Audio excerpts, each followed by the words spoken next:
제가 오늘 설교의 시작을 다시 퀴즈로 열어볼까 합니다. 한번 여러분 맞춰보시기 바랍니다. 다음 인물들의 공통점은 무엇일까요?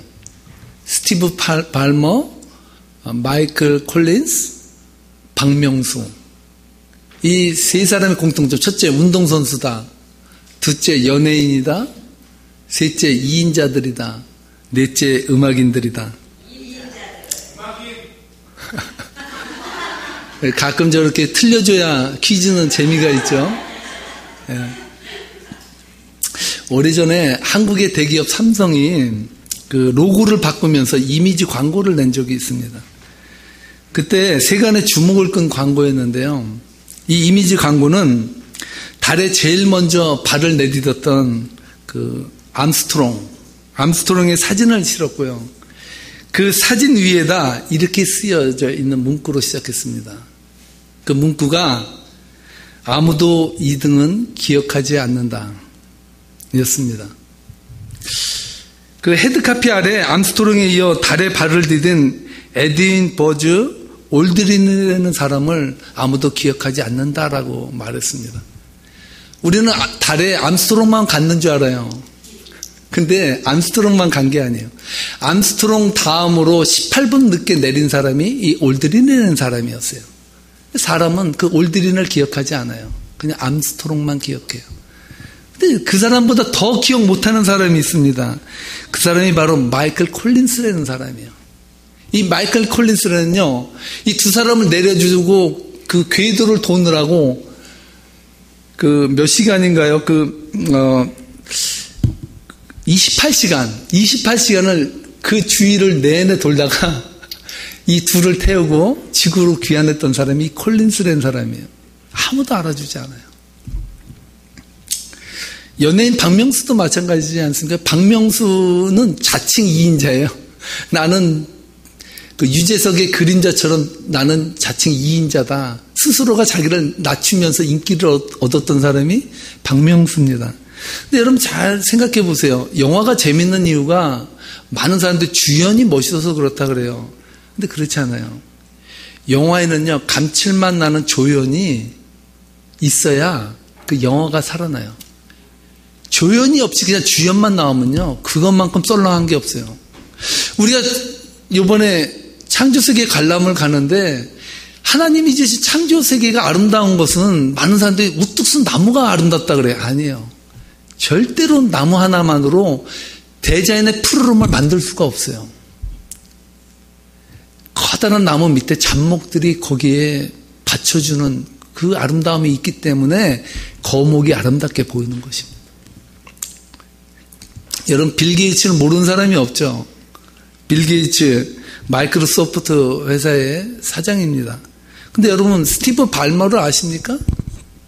이 스티브 발머라는 사람은요, 기업에서 일하는 사람들에 의하면 마이크로소프트의 유례없는 성공은 바로 이 발머 때문에 되었다라고 말해요.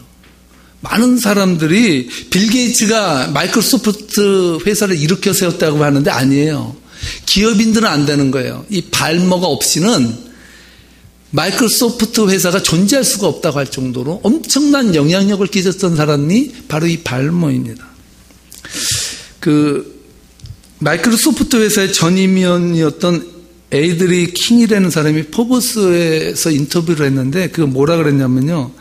마이크로소프트 회사는 빌 게이츠 없이도 경영될 수 있다. 하지만 스티브 발머의 성공하는 노력 없이는 살아남을 수 없다라고 말했어요. 여러분, 발머라는 이름 들어봤습니까?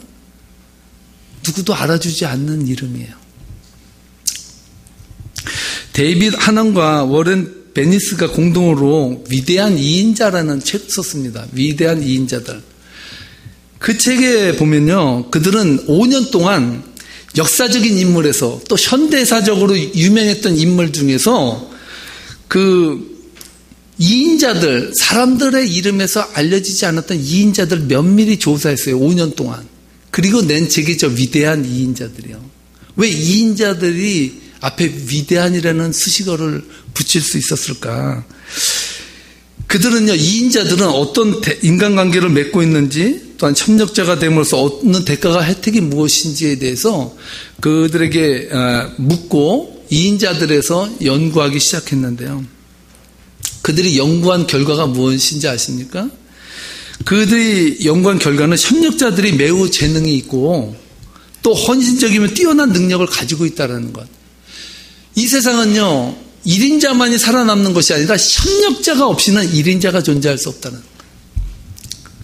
세계명 교회가 존재하는 이유가 무엇입니까? 무엇 때문입니까? 김우창 목사가 유능해서입니까? 아니에요. 김우창 목사가 유능하면 여러분 세계명 교회는 망합니다. 첫째, 하나님이 유능하십니다. 하나님이 전지전능하세요. 그 다음에 세계명 교회를 바치고 있는 성도님들이 위대한 거예요. 이 책에서 강조하는 것은요, 이 시대가 요구하는 사람은 독불장군처럼 혼자 우뚝 서서 1인자가 된 사람들이 아니라 함께 팀워크를 이루고 서로 협력하고 연결하는 협력자 정신을 가진 사람이 나중에는 이 시대에 영향력을 끼친다는 것을 말해주고 있습니다. 여러분, 사람의 심리가 그렇지 않습니까? 누가 2인자가 되고 싶은 사람이 있습니까? 여러분, 나는 이 땅에 2인자가 되기 위해서 태어났다는 사람이 있으면 손 한번 들어보세요. 2인자가 되는 것은 별로 달갑지 않다고 생각을 합니다. 이름 내는 자리를 사람들은 선호하고 좋아해요. 우리는 일을 하고 공이 들어가는 것을 다 좋아합니다. 여러분, 일을 하고 알아주지 않으면 대단히 서운한 일이죠. 그래서 교회 전문 용어로 무엇이라고 부르냐 하면요, 시험 들었다라고만 말하고 있습니다. 남을 꺾고 남을 넘어서서 1등을 하려는 이유는 남이 그래야 그래도 알아주지 않을까라는 조그만 희망 때문에 1인자가 되고 싶어 하는 거예요. 그래야 알려진다고 생각하는 거예요. 제가 오늘 말씀을 준비하면서 찬송가 323장이 어제 저녁에 주보를 만들고 나서 생각이 났어요. 이 곡을 사실 결단 찬송으로 불러야 오늘 이 제목에 맞는 찬송인데 저는 솔직히 말해서 부끄럽지만 이 찬송이 생각이 나지 않았어요. 이 찬송가는 바로 부름받아 나선 이 몸이라는 찬송입니다. 우리 한번 다 함께 불러볼까요? 부름받아 나선 이 몸 어디든지 가오리다. 괴로우나 즐거우나 주만 따라가오리니 어느 누가 막으리까. 죽음인들 막으리까. 어느 누가 막으리까. 죽음인들 막으리. 아골골짝 핀들에도 아골골짝 핀들에도 복음 들고 가오리다. 소돔 같은 거리에도 사랑 안고 찾아가서 종의 몸에 지닌 것도 아낌없이 드리리다. 종의 몸에 지닌 것도 아낌없이 드리리다. 여기까지는 부르겠습니다. 제가 처음에 신학교에 가서 제가 18번으로 좋아했던 찬양이 부름받아 나선 이 몸이었더라고요. 근데 목회를 하는 지금 저 찬양이 생각이 나지 않아서 성도님들과 함께 불러본 적이 없는 것으로 기억되는 제 자신이 상당히 깜짝 놀랐어요. 아무것도 모르고 오직 하나님만 보고 살아가겠다고 결단할 때는 부름받아 나서님 어디든지 간다고, 괴로우나 즐거우나 주만 따라간다고 이렇게 고백했는데, 요즘은 멸시천대 십자가는 제가 지고 가게 하고 은혜는 내가 받겠습니다라는 영광의 자리에 앉기를 원하는 목회자의 모습이 저를 통해서 보여지는 것이 저를 놀랍게 했습니다. 현대교회가 현대사회를 리드하는 것이 현대교회가 현대사회를 리드하는 것이 아니라 현대사회를 모방하고 있다는 것이 오늘 우리 현대교회의 슬픈 현실이에요. 현대사회가 1등만을 기억하는 사회가 되어버렸는데 오늘날 교회가 1등만을 기억하는 교회가 되고 있다는 것. 그것은 여러분 경각심을 넘어서 위기입니다.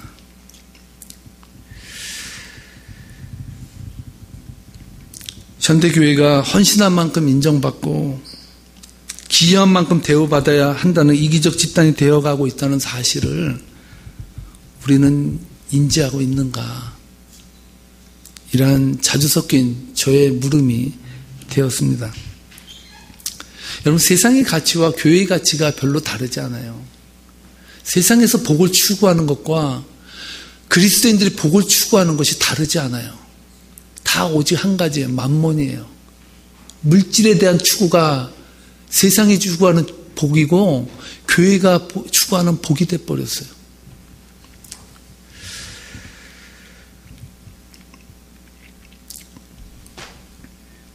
이러한 현실 앞에서 오늘 우리들의 신앙생활을 한번 돌아봐야 된다는 것이죠.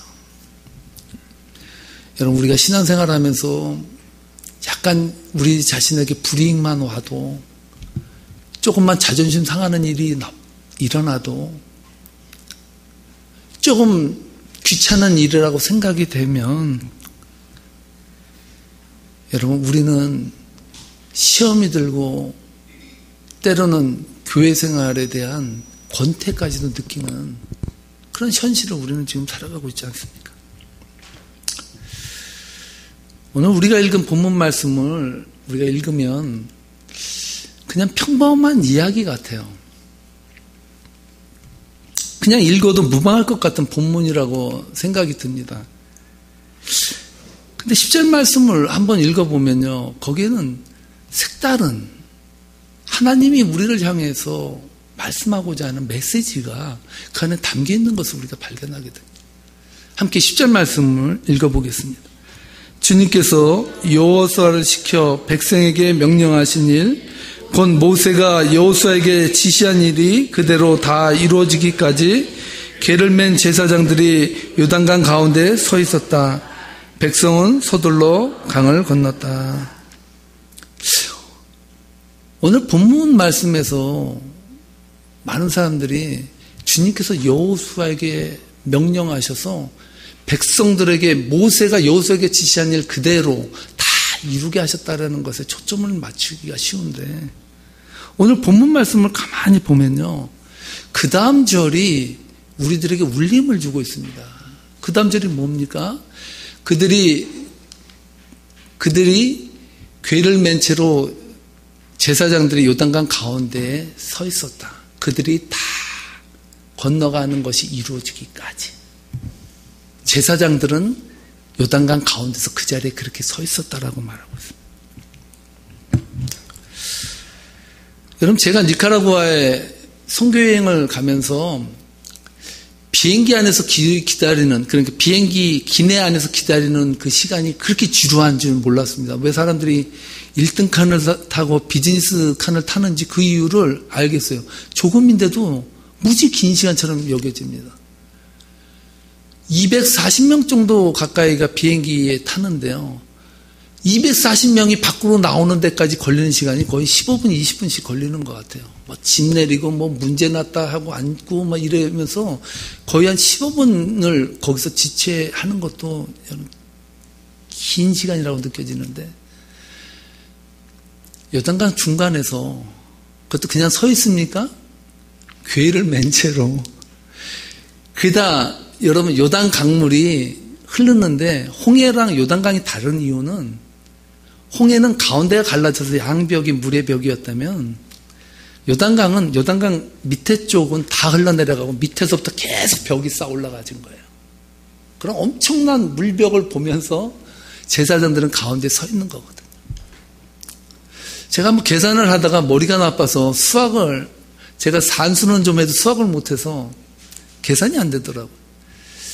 120만이 그 요단강을 건너가려면 얼마의 시간이 걸릴까? 또 계산하시는 분이 있는데 계산이 잘 안 돼요. 아마 오랜 시간이 걸렸을 거예요. 그 시간을 묵묵히 그 자리에서 언약궤를 메고 있던 사람들이 있었다는 거예요.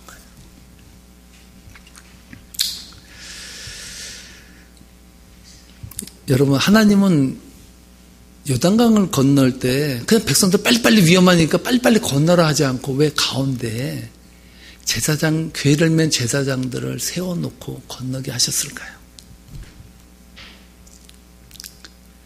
저는 이 말없이 묵묵히 그 언약궤를 메고 서 있는 그 제사장을 통해서 하나님이 우리들에게 주시는 메시지가 있다는 것을 느낍니다. 이스라엘 백성들이 요단강을 건널 때 물이 점점 올라가가지고 벽을 이룰 때 얼마나 두렵습니까? 아무리 건너가도 저 사람이 건널 땐 괜찮은데 내 때 건널 때 물이 덮치면 어떡하나, 겁 안 납니까? 겁나요. 그런데 그들이 겁을 안 낸 이유는 처음부터 끝까지 하나님의 언약궤를 메고 가운데서 묵묵히 그 자리를 지키는 사람들이 있었기 때문에 요단강을 건너는 사람들이 두려움 없이 가감히 건너갔다는 거예요. 18절을 보면요, 이 요단강 물이 다시 봉합되는 것을 보게 되는데요. 이렇게 말씀합니다. 18절 말씀 함께 읽겠습니다.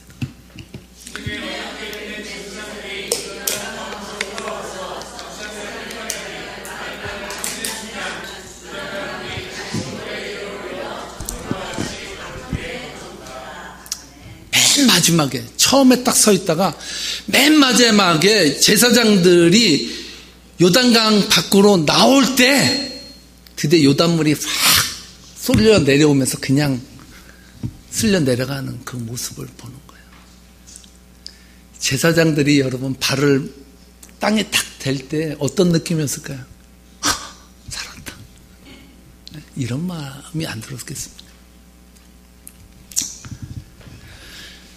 여러분, 하나님의 사역을 하나님이 세운 여호수아가 이루었다라고 생각하면 큰 오산이에요. 착각 중에 착각이 바로 그거예요. 하나님의 역사가 일어난 자리는 여호수아의 자리가 아니라 묵묵히 말없이 하나님의 명령을 따라서 법궤를 갖고 요단강 가운데서 지키고 서 있던 그 자리에 하나님 돌을 세우게 해요. 그 자리가 어떤 자리입니까? 하나님의 역사가 일어난 자리예요. 하나님의 역사를 이루도록 그들을 통해서 자꾸 있었던 자리가 요단강 가운데에 언약궤를 메고 서 있던 제사장의 자리였다는 거예요.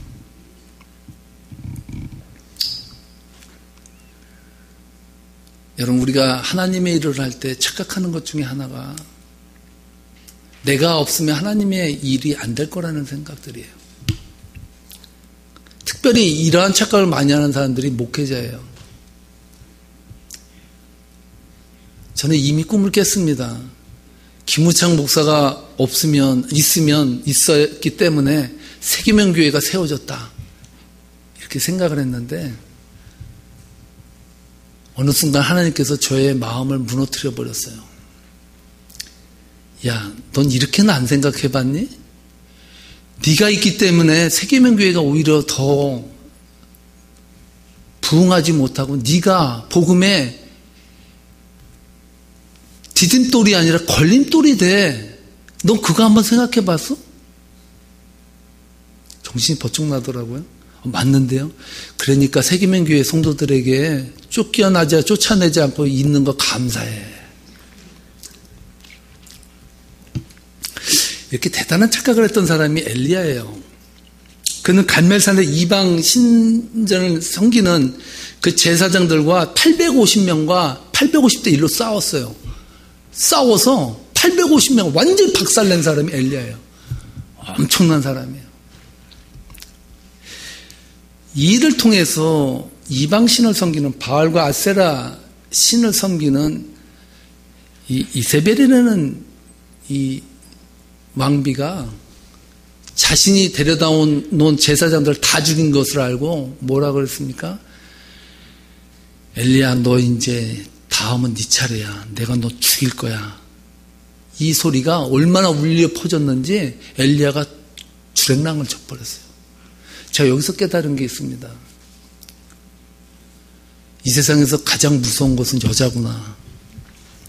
850명도 겁내하지 않던 엘리야가 이세벨 여자에게 완전히 넉다운이 돼서 도망을 치고 말았어요. 그래서 제가 아내에게 늘 순종합니다. 전 말을 해요. 늘 순종하겠습니다.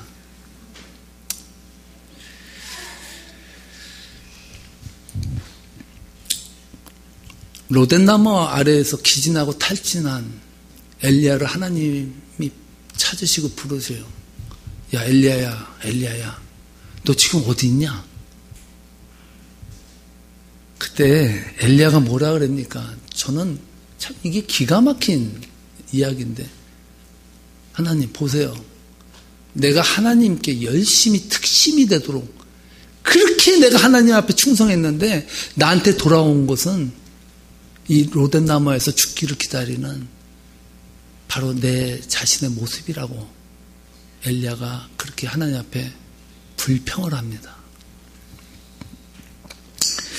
이때 하나님께서요, 열왕기상 19장 18절 말씀에 보면 엘리야에게 응답해 주세요. 뭐라고 응답하냐면요, 야, 엘리야야, 너 지금 대단한 착각했다. 내가 너를 선지자로 불렀다고 해서 네가 대단해서 부른 거라고 생각하냐? 네가 없으면 이스라엘 민족을 구할 사람이 없다고 생각하냐?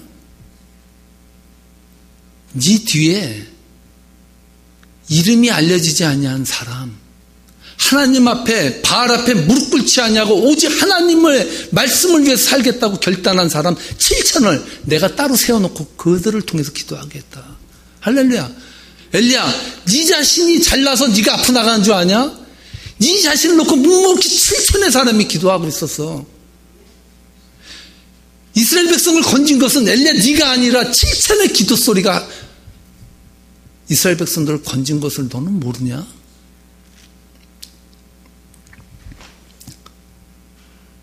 엘리야의 탈진은 여러분 어디서 왔을까요? 자기 혼자 하나님을 섬긴다고 착각한 거예요.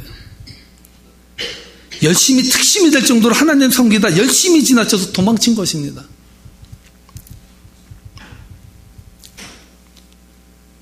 여러분,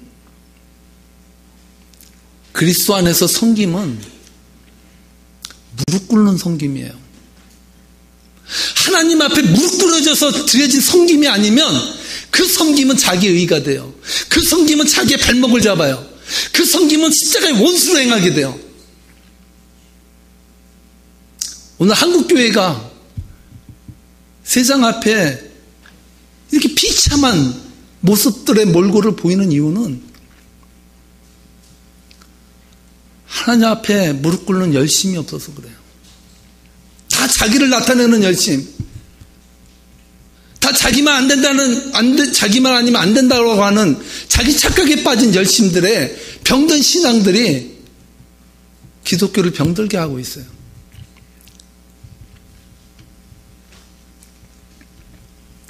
하나님께서 여호수아에게 명령한 돌무더기가 2개가 있었어요. 하나는 지난 시간에 살펴본 길갈에 세워졌던 12개의 돌무더기였습니다. 또 한 가지 돌무더기가 있어요. 그 돌무더기를 9절에서 말씀해 주고 있어요. 우리 다 함께 9절 말씀을 함께 읽어보도록 하겠습니다. 여호수아는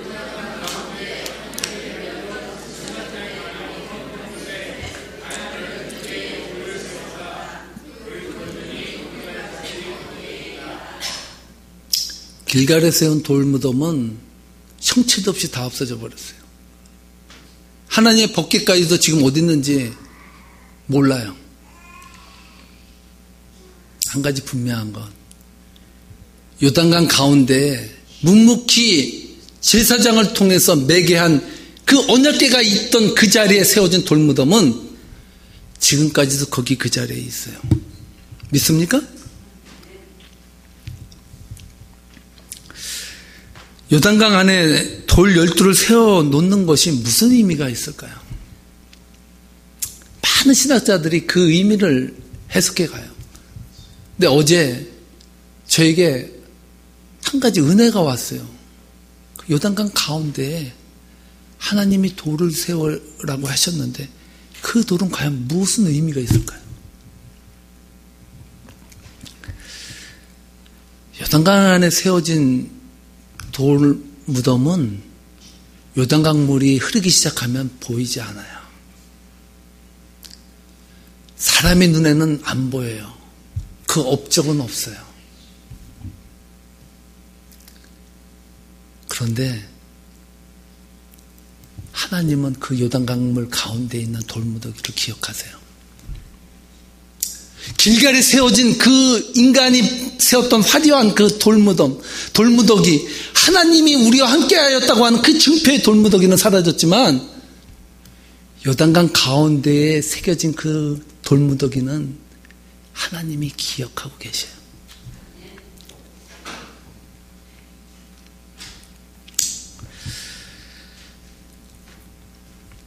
돌무더기의 은혜를 보면 그런 말 있지 않습니까? 사람이 눈에서 모르지 마음에서 모르진다고. 그래서 사람 늘 봐야 돼요. 그래야 이웃도요 자꾸 봐야 정들어요. 그렇지 않으면 참 서먹서먹하고 멀어요. 그럼에도 불구하고 하나님은 돌무더기를 요단 가운데에 세워놓아라 그렇게 말씀하세요. 저는 분명히 생각할 때 길갈에 세워진 돌무덤은 인간이 보면서 은혜를 받았지만 요단강 안에 세워진 돌무덤은 하나님이 기억하기 원하셨을 것 같아요.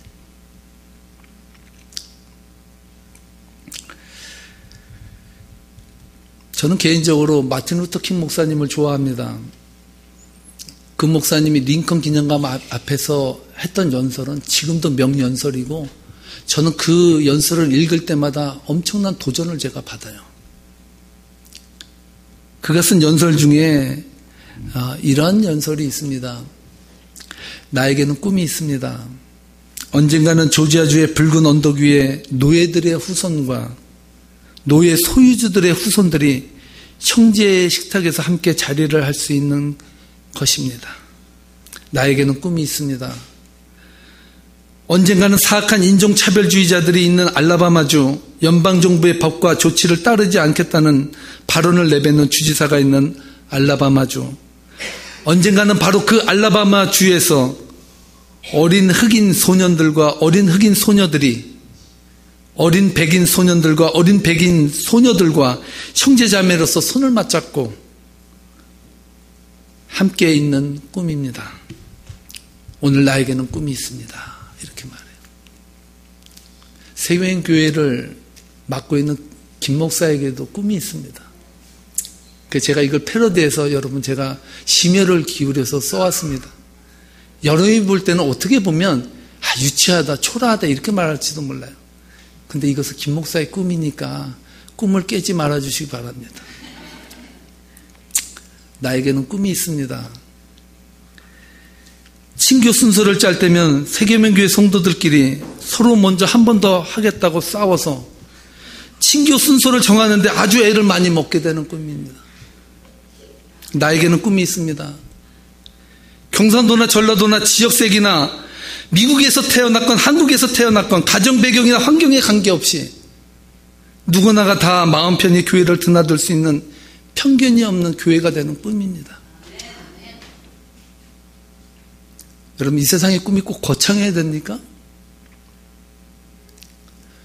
저는 세계명교회가 이 꿈만 이뤄도 전 세계적으로 소문나는 교회가 되지 않을까. 너무 많이 알리지 마십시오. 큰일 납니다. 저 목사가 너무 뜨니까.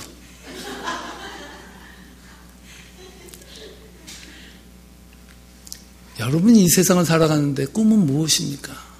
여러분 무엇 때문에 사세요?